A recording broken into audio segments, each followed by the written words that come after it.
this is Mi Note. It's a 5.5-inch device that's incredibly beautifully designed.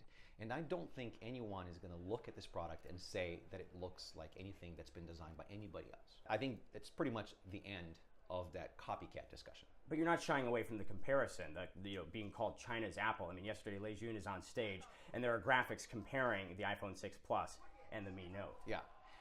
It is true.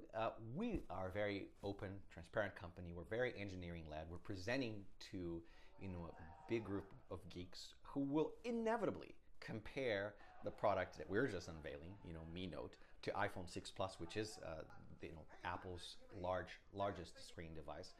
People are going to have strong opinions, inevitably, and that's okay, right? We love being part of the conversation. Looking at what Apple has done in creating this super intensely loyal cult of customers, and are you trying to duplicate that here in China and as you expand your brand elsewhere?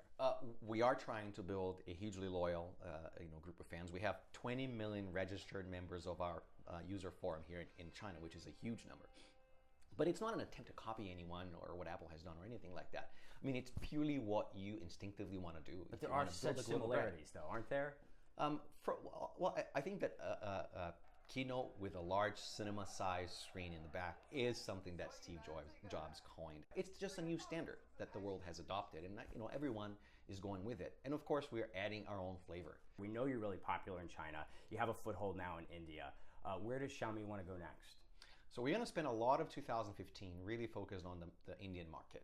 It's a very significant market. It's very, very complex. It's highly competitive.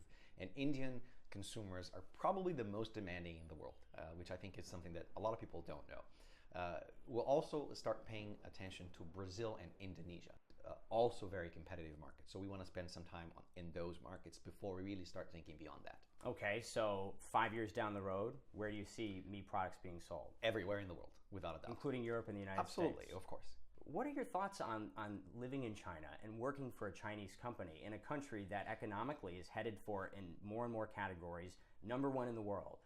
And of course, your company pushing for the same goal.